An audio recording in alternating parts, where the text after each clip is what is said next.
Assalamualaikum student. Today we are going to discuss lecture number 2 of your subject law and ethics and the manual of drug laws. तो पहले lecture में जैसे मैंने आप लोगों को बताया था एक ड्रग एक्ट में या ड्रग एक्ट 1976 है हमारा, उसमें सेक्शंस होते हैं, सब सेक्शंस होते हैं और क्लासेस होती हैं जिनमें जो है कवानीन को एक्सप्लेन किया जाता है। तो सबसे पहले ये आप लोगों को ये सामने जो अभी स्क्रीन पे आप लोगों को नज़र आ रहा है, ये बेसिकली एक ऑफिशियल गज़ट है जिसके थ्रू जो है हमारे जितने भी कवानीन वगैरह हमारी पार्लियामेंट अप्रूव करती है, मंजूर करती है, वो पब्लिश्ड किए जाते हैं। गज़ट मींस एक मैगज़ीन आप समझ सकते हैं। तो ये इसकी जो है ना ओरिजिनल प्रिंट है, ड्रग एक्ट जो है ना 1976 में। यहाँ पे आप देख सकते हैं 18 मई 1976 को ये जो है नेशनल असेंबली का जो सेक्रेटेरिएट है उन्होंने इसको पब्लिश किया था। और यहाँ पे जब हम इसके जाते हैं, जो चैप्टर नंबर हम पहले डिस्कस कर चुके हैं, इंट्रोडक्टरी चैप्टर है, ठीक है। और इसमें जो है सबसे पहला सेक्शन जो है जैसे यहाँ पे जो है दिया गया है, आप देख सकते हैं short title, extent and commencement के बारे में बताया गया है। और सेक्शन नंबर 1 के जो है सब सेक्शन 1 में ये बताया गया है, दिस एक्ट में be called the drug act 1976। इस एक्ट का नाम का तयन किया गया है, भाई इसको जो है किस नाम से पुकारा जाएगा। और सब सेक्शन 2 में आप देख सकते हैं वो कहता है it extend to the whole of Pakistan. ये जो है पाकिस्तान के सारे तमाम इलाका जात में, तमाम एरियाज़ में इम्प्लीमेंट होगा। और सब सेक्शन 3 में आप देख सकते हैं वो कहता है it shall come into force at once. यानी कि जैसे ही इसकी जो है मंजूरी हुई है, जैसे ही ये पब्लिश्ड होगा, उस वक्त से ही जो है फौरी तौर पे ये नाफिजुल अमल कर दिया गया है। और सेक्शन नंबर 2 जो है यहाँ पे जो है इसके बारे में आप देख सकते हैं वो बता रहे हैं हमें application of other laws not bar. इसके मीनिंग ये होते हैं बेसिकली, वो कहते हैं this provision of this act, the provision of this act shall be in addition to. इसका मतलब ये है कि इस एक्ट की मंजूरी से पहले फार्मेसी का बिज़नेस या मेडिसन या पॉइजन्स वगैरह जितने भी हमारी जो है थेराप्यूटिकली एक्टिव ड्रग्स हैं, एक्टिव इंग्रेडिएंट्स थे, वो जिस लॉ के ज़रिए जो है रेगुलेट हो रहे थे, ये एक्ट जो है उन लॉ की नफ़ी नहीं करता, बल्कि इस एक्ट को हम एक एडिशन के तौर पे इस्तेमाल करेंगे। जैसे कि यहाँ पे आगे एग्जांपल दी हुई है, डेंजरस ड्रग एक्ट 1930 और जो है and any other law for the time being in force. यानी कि इससे पहले तक जो भी जिस भी कानून को इस्तेमाल किया जा रहा था फार्मेसी को रेगुलेट करने के लिए, ये जो ड्रग एक्ट 1976 है ये उसकी नफ़ी नहीं करता, बल्कि इसको एक इजाफे के तौर पे इस्तेमाल किया जाएगा। और सेक्शन नंबर 3 डेफिनेशंस का है, और यहाँ से हम जो है नेक्स्ट आपकी जो है आपके सब्जेक्ट की तरफ जाएंगे ताकि आपको वहाँ पे कुछ चीज़ें क्लियर की जाएं। और डेफिनेशंस के सेक्शन में आप देख सकते हैं यहाँ पे जो है ना क्लासेस मौजूद हैं, class A, class B. Section number 3 जो है इसमें basically A to Z different classes मौजूद हैं, जिसमें जो है डेफिनेशंस को, इस ड्रग में जितने भी टर्मिनोलॉजीज़ इस्तेमाल की गई हैं उनको जो है डिफ़ाइन किया गया है, भाई किस टर्म का एक्ट के तहत क्या मायने होगा। तो नेक्स्ट हम चलते हैं अपनी बुक की तरफ। तो यहाँ पे आप देख सकते हैं, यहाँ पे बेसिकली आपको जो है ऑफिशियल गज़ट दिखाना इसलिए भी ज़रूरी था कि आपका जो ये सब्जेक्ट है इसमें थोड़ी सी अरेंजमेंट चेंज है ओरिजिनल जो है हमारा गज़ट है उससे। तो मैंने के साथ साथ ये आप लोगों को क्लियर करता जाऊँ। तो जैसे यहाँ पे सबसे पहली जो डेफिनेशन दी गई है, ड्रग की डेफिनेशन हमें बताई गई है आपके कोर्स वर्क में, और ये बेसिकली जो है सेक्शन नंबर 3 की क्लास क्लास जी है, क्लास जी बनती है। और इसमें सबसे पहली जो डेफिनेशन है ये बहुत अच्छी है, आप यही जो है ना याद करेंगे तो आपकी जो है ड्रग लॉ के मुताबिक डेफिनेशन सही हो जाएगी। और इसमें आप देख सकते हैं पहली डेफिनेशन में बता रहा है any substance mixture of substance that is manufactured, sold, stored, offered for sale and और represented for internal or external use in the treatment, mitigation, prevention or diagnosis of disease or an abnormal physical state or the symptoms thereof in human beings or animals, or the restoration, correction or modification of organic functions in human beings और animals। तो ये जो है basically आप पहली definition, जैसे मैंने आप लोगों को पहले बताया था कि ये कंप्लीट डेफिनेशन है। अगर आप इसी को जो है तैयार कर लेते हैं तो आपकी जो ड्रग लॉ के मुताबिक जो ड्रग की डेफिनेशन है वो एक प्रॉपर तैयार हो जाती है। और यहाँ पे उसने जो है हर एरियाज़ के ड्रग के यूज़ के, उसके जो है इलाज, तशख़ीस और जो है बचाव के इलाज के लिए जो भी सब्सटेंस यूज़ होगा उसे जो है ना आप ड्रग कहेंगे। और यहाँ पे देखें लास्ट जो सेंटेंस है पहली डेफिनेशन में आई क्लास में, वो हमें बता रहा है कि उन सब्सटेंस को, उन मिक्सचर्स को जो है ड्रग नहीं कहा जाएगा जो कि जो है इस्तेमाल होते हैं आयुर्वेदिक यूनानी जो है जो तर्ज़ का जो तिबी इलाज का जो जो तरीक़ाकार नाफिज़ुल अमल है उसमें जो है ड्रग्स नहीं कहेंगे। होम्योपैथिक और बायोकेमिक सिस्टम और ट्रीटमेंट एक्सेप्ट दो substance and in accordance with such condition and may be prescribed.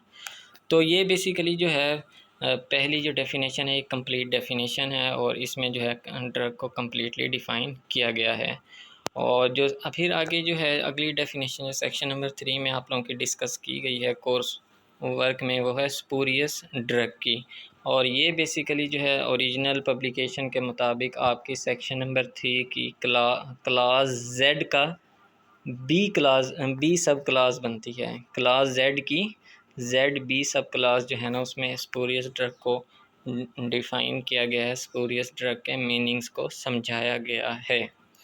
तो इसमें आप देख सकते हैं कि वो कहता है कि which purports to be a drug but does not contain the active ingredient, यानी कि उन्होंने क्लेम किया है कि ये कोई भी सब्सटेंस को एक ड्रग के तौर पे पेश किया गया है लेकिन उसमें जो है कोई भी एक्टिव इंग्रेडिएंट मौजूद नहीं है, तो ऐसी ड्रग को हम स्पूरियस ड्रग कहेंगे। ऐसे ही जो है फर्दर आप देख सकते हैं डिफरेंट डेफिनेशन है और सब ही तकरीबन जो है ना ये इनको जो है मुख्तलिफ़ अल्फाज से और मुख्तलिफ़ जो है तरीके से इस वजह से डिफ़ाइन किया जाता है इन टर्मिनोलॉजीज़ को, ताकि जो है एक सब्सटेंस को या जो है एक चीज़ का मुकम्मल तौर पे अहाता किया जाए, ताकि जो है किसी न किसी भी डेफिनेशन के तहत हो सकता है कि जो है डेफिनेशन तब्दील करके जो है ना किसी भी सब्सटेंस का ड्रग के तौर पे गलत इस्तेमाल किया जा रहा हो। तो अब आगे जो अगली डेफिनेशन डिस्कस की गई है वो है काउंटरफीट ड्रग की, और ये सेक्शन नंबर 3 की क्लास एफ है। तो आप देख सकते हैं counterfeit drug means a drug the label or outer packing of which is an imitation or resemblance or so nearly resemble to be calculated to deceive the label or outer packing of a drug of another manufacturer। ये basically जो drug की packing, नाम और उसका जो design और ये सब कुछ जो होता है ये बेसिकली कॉपीराइट्स आप कह सकते हैं आसानी से समझने के लिए। जैसे कोई भी चीज़ आप पब्लिश करते हैं अपनी, तो आपके पास उसके कॉपीराइट्स होते हैं कि कोई भी शख्स इसको जो है कॉपी करके यूज़ नहीं कर सकता। तो ऐसे ही जो ड्रग्स होती हैं इनकी जो लेबलिंग, पैकिंग वगैरह है, तो आप जो है ना ये भी एक कानूनी तौर पे मैन्युफैक्चरर का राइट होता है कि कोई भी जो है उस चीज़ को जो है कॉपी पेस्ट नहीं कर सकता। तो कोई भी शख्स अगर ऐसा काम कर रहा है कि ओरिजिनल से मिलती जुलती पैकिंग दिखा के जो है ना अपनी सब्सटेंस को ड्रग के तौर पे सेल कर रहा है, तो वो जो है उस ड्रग को हम काउंटरफीट ड्रग कहेंगे। और ये भी जो है एक ऑफेंस में आते हैं। ये हम जब ऑफेंस और पेनल्टीज़ वाला चैप्टर पढ़ेंगे तो हमें जो है उसमें डिटेल से बताया जाएगा भाई काउंटरफीट ड्रग जो है ना कोई अगर सेल करेगा तो उस पर जो है कौन सा ऑफेंस लगेगा। तो बेसिकली ये जो सेक्शन है ये मैं भी आपको बता दूं कि सेक्शन की उर्दू दफ़ात ही बनती है। जैसे कि आप जो है अपने एरियाज़ में देखते होंगे थाना कचहरी में, तो बेसिकली जुर्म के जो दफ़ात लगाई जाती हैं वो यही सेक्शन होते हैं। बेसिकली किस सेक्शन के तहत जो है ना मुलजिम का जो है जुर्म साबित होता है, तो ये बेसिकली यही सेक्शंस हैं जैसे यहाँ पे डेफिनेशन बताई गई हैं हमें। और अगली डेफिनेशन है सब स्टैंडर्ड ड्रग की, जिसमें जो कि जो है क्लास जेड की जो है जेड सब क्लास जो है ना इसमें बताया गया सब standard drug means a drug which is not of specification, यानी कि ऐसी ड्रग जिसको स्पेसिफिकेशंस के मुताबिक ना बनाया गया हो। स्पेसिफिकेशन बेसिकली वो फार्मूलेशंस होती हैं कि डोजेज फॉर्म की जो कि ऑफिशियल बुक्स में बताई गई हों, ऑफिशियल बुक्स में जिनका बनाने का तरीक़ेकार बताया गया हो उनको स्पेसिफिकेशंस कहा जाता है। जैसे कि मैं आप लोगों को पहले बता चुका हूँ कि हमारी जो फार्मूलेशंस होती हैं उनके ऊपर जो है ये बाकायदा तौर पे प्रिंट होता है कि ये जो सिरप है या इमल्जन है ये जो है यूनाइटेड स्टेट यूएसपी फार्माकोपिया के मुताबिक तैयार किया गया है या ब्रिटिश फार्माकोपिया के मुताबिक। तो अगर जो है स्पेसिफिकेशन अवेलेबल ही नहीं है तो हम उसे सब स्टैंडर्ड ड्रग कहेंगे। और बैच क्या होता है? बैच बेसिकली क्या होता है? Means a quantity of any drug product during a given cycle of manufacturer. Manufacturing जो हमारी इंडस्ट्रीज़ होती हैं वहाँ पे बेसिकली जो अद्वियात तैयार की जाती हैं ये बैच में तैयार की जाती हैं, यानी कि एक नंबर ऑफ़ जो है ना पैक्स होते हैं जिनके एक बैच का नाम दिया जाता है जो एक मखसूस टाइम के दौरान तैयार होते हैं, उनको एक बैच नंबर अलॉट किया जाता है। बैच नंबर को देख सकते हैं आप। Batch number means a designation printed on the label of a drug that identifies the batch and permits the production history of the batch, including all stages of manufacture and control to be traced and reviewed. Basically जो manufacturing का process होता है, मैंने आप लोगों को अगर इसका आइडिया दिया हो या आप लोगों से दोबारा शेयर कर लेता हूँ, तो इसका जो है बाकायदा आप कोई भी चीज़ आप बनाने जाते हैं, कोई ड्रग फार्मूलेट करने चाहते हैं, सिरप, टैबलेट्स वगैरह, तो उसका जो है इंडस्ट्री में बेसिकली एक जो है BMR तैयार किया जाता है, बैच मैन्युफैक्चरिंग रिकॉर्ड। ये बेसिकली एक बुक की शक्ल में होता है और इसमें जो है ड्रग की जो है मिक्सिंग से लेके जो है डिस्पेंसिंग से लेके मिक्सिंग से लेके बाद कंप्रेशन से लेके एक टैबलेट फार्मूलेशन का सारा रिकॉर्ड टाइम के साथ महफूज किया जाता है।